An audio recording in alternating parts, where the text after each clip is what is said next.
যেমন রাবণ এসেছিল ব্রাহ্মণ সেজে, তৃণমূলও তাই করার চেষ্টা করছে। ২৬-এর বিধানসভায় জগন্নাথ মন্দির প্রতিষ্ঠা কোনো প্রভাব ফেলবে না।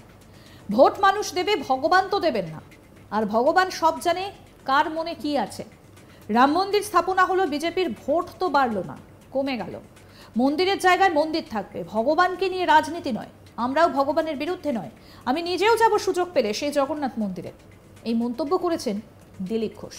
আসুন আপনাদের শোনাই কি বললেন বিজেপি নেতা দিলীপ ঘোষ, শুনবো এবার।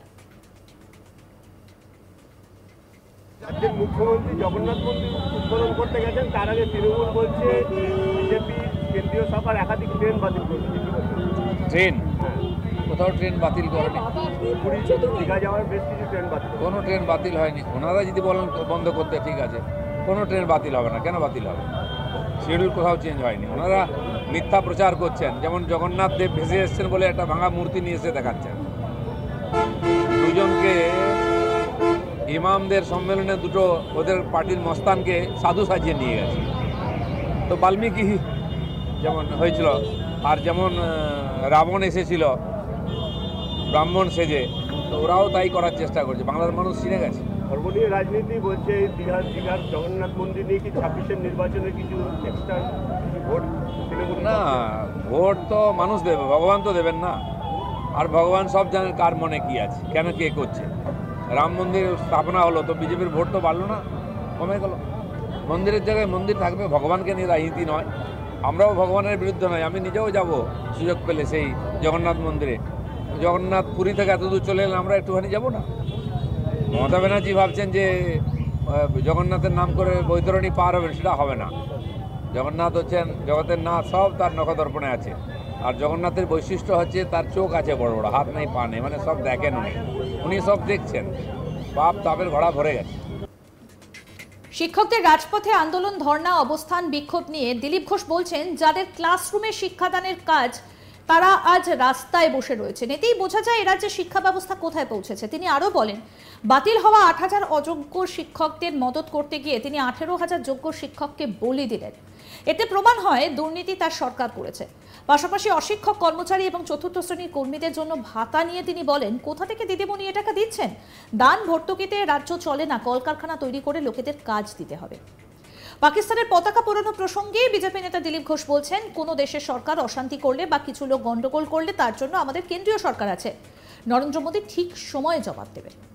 এবার শোনাবো যে এই বিষয়গুলো নিয়ে কি বললেন বিজেপি নেতা দিলীপ ঘোষ। আজকে লক্ষ লক্ষ হিন্দু নেমেছে, তার মানে তারা বুঝেছে আমাদের দায়িত্ব আমাদের নিতে হবে। জঙ্গি হামলা কি বলবে?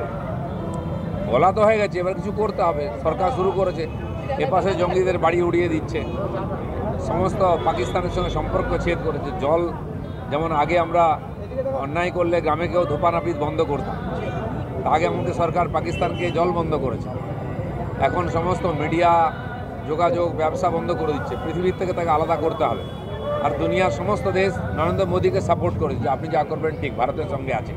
তো প্রাথমিকভাবে বর্তমান সভ্য জগতে যেটা করা সম্ভব, একটি দুর্বৃত্তকে সাজা দেওয়ার জন্য সেই রাস্তায় এগোচ্ছে ভারত। দরকার হলে চরম পর্যায়ে যাবে, ওই দেশ টুকরো হবে, ওই দেশের মধ্যে একটা এমন অব্যবস্থা হবে যে সরকার থাকবে না। দুঃখের বিষয়, ওইখানকার যে জনসমাজ তারাই কষ্টের মধ্যে থাকবে, যেমন বাংলাদেশে আছে।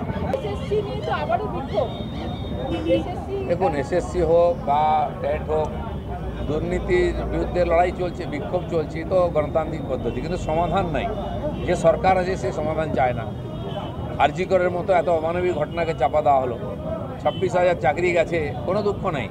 হ্যাঁ, আপনারা কাজ করুন, দেখে নেব, তাদের ভাতা দেওয়া হচ্ছে। উনি যতদিন আছেন ভাতা দেবেন, তারপরে তার দায়িত্ব কে নেবে? তাদের পরিবারের দায়িত্ব কে নেবে আগামী 50 বছর?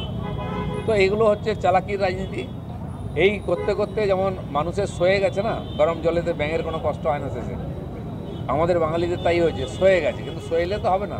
ভবিষ্যৎ প্রজন্ম কোথায় যাবে? আজকে কলকারখানা বন্ধ করে দিয়ে মন্দির তৈরি করলে হয়তো ভোট পাওয়া যায়, জানি না পাওয়া যাবে কিনা, কিন্তু ভবিষ্যৎ রক্ষা হয় না। ঘোটালার পর ঘোটালা, নিজের রেকর্ড নিজে ভাঙছেন মমতা ব্যানার্জি। তো এর একটা শেষ আছে। সিপিএম এক সময় ক্ষমতায় ছিল, এদের চেয়ে অধিক শক্তিশালী সংগঠন ছিল, বেশি ভোট ছিল, কিন্তু মানুষ তুড়ি মেরে একদিন উড়িয়ে দিল। আর এ তো বাঁশ পাতার মতো, কখন উড়ে যাবে কেউ জানে না। সরকারি তো বলা হচ্ছে যোগ্য অযোগ্যের তালিকা দিয়ে দেওয়া হবে। কে দেবে? সরকারের দেওয়া উচিত কোর্টে গিয়ে। যেই 18,000 লোক যোগ্য আছে সেটা ওদের হাতেই আছে, নিয়ে ঘুরছেন যোগ্যরা। 8,000 লোকের চাকরি বাঁচাবার জন্য তাদের পয়সা নিয়েছেন 800 কোটি, তার জন্য 18,000 লোককে বলি দেওয়া হচ্ছে। তারা তো পাপ করেছে, তাদের বলি হবেই, কিন্তু এদের কি অন্যায় হয়েছে? এদের কেন অন্ধকারে ফেলে দেওয়া হচ্ছে? কেন মমতা ব্যানার্জির হাতে বা শিক্ষামন্ত্রীর হাতে সব সমাধান আছে, ওনারা সমাধান চান না, সমস্যা জিয়ে দেখতে চান, তাই দিচ্ছেন না। যারা স্কুলে বসে ক্লাস নেওয়ার কথা তারা রাস্তার ধারে বসে আছে। পশ্চিমবাংলার শিক্ষা ব্যবস্থা কোথায় যাচ্ছে বুঝতে পেরেছেন। হিন্দুরা জেলা ছেড়ে ঘর ছাড়ায় অন্য জেলায় গিয়ে থাকছে, ওদিকেও হাহাকার এদিকেও হাহাকার।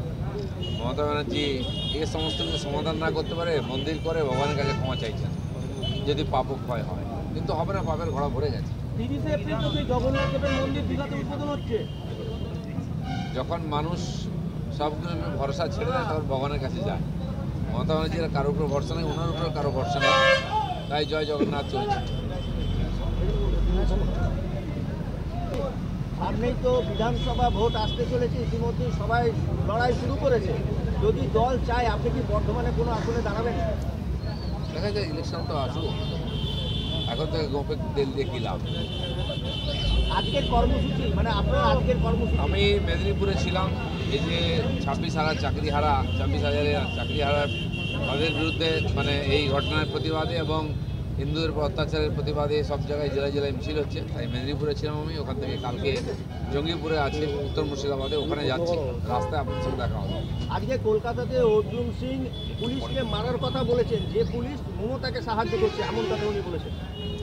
এখন বহু লোকের উপরে অত্যাচার হচ্ছে, তারাও এই সরকারের কাছ থেকে কোনো ন্যায় আশা না করে এ ধরনের কথাবার্তা বলছেন। অর্জুন সিংকে তো রীতিমতো টার্গেট করা হয়েছে, শতাধিক কেস দেওয়া হয়েছে, আর বাড়ির লোককেও শান্তিতে থাকতে দেওয়া হচ্ছে না, তো তাকেও টার্গেট করা হচ্ছে। স্বাভাবিকভাবে তিনি এ ধরনের কথা বলছেন। পাকিস্তানি পতাকা পোড়াতে গেলে অনেক জায়গায় পুলিশ বাধা দিচ্ছে, কোথাও কোথাও বিভিন্ন লোক বাধা দিচ্ছে, তারা কি পাকিস্তান বলতে নাকি? দেখুন, বেসিক্যালি পাকিস্তানে ভারতের পতাকা চিরদিন পোড়াতো, কাশ্মীরেও পোড়াতো, আজকে কী অবস্থা তাদের? তো মানুষ প্রতিবাদ করার অনেক রাস্তা আছে। আমি ব্যক্তিগতভাবে কোনো দেশের পতাকা পোড়ানোর পক্ষে নই, এটা বিশ্বের সব দেশের একটা স্বাভিমান আছে, কিন্তু সেখানকার সরকার যদি ভুল করে বা সেখানকার কিছু লোক গণ্ডগোল করে, তার জন্য এখানকার সরকারকে সে ব্যবস্থা নিতে হবে। আমার মনে হয় নরেন্দ্র মোদী সেটা নেবেন, আগে নিয়েছেন, দেখাবেন। তো সেই জন্য যেমন কারো কুশপুত্তলিকা দাহ করা, আমরা বেসিক্যালি করি না এটা। আমি তো পশ্চিমবাংলায় মন্ত্রীকে দেখেছি মোদিজির কুশপুত্তলিকা দাহ করতে, নৈতিক দিক দিয়ে আমি এটা ঠিক মনে করি না। তো সেই জন্য একটা দেশ অপরাধ করেছে, সেই হিংসার সঙ্গে আছে, নির্যাতনের সঙ্গে আছে, তারা দুনিয়া তার বিরুদ্ধে আছে, তাকে সাজা দেওয়া উচিত। আরও আপডেট পেতে দেখতে থাকুন আজ তাক বাংলা। সাবস্ক্রাইব করুন, নোটিফিকেশন পেতে বেল বাটন অপশন প্রেস করুন, হোয়াটসঅ্যাপেও ফলো করুন আজ তাক বাংলা।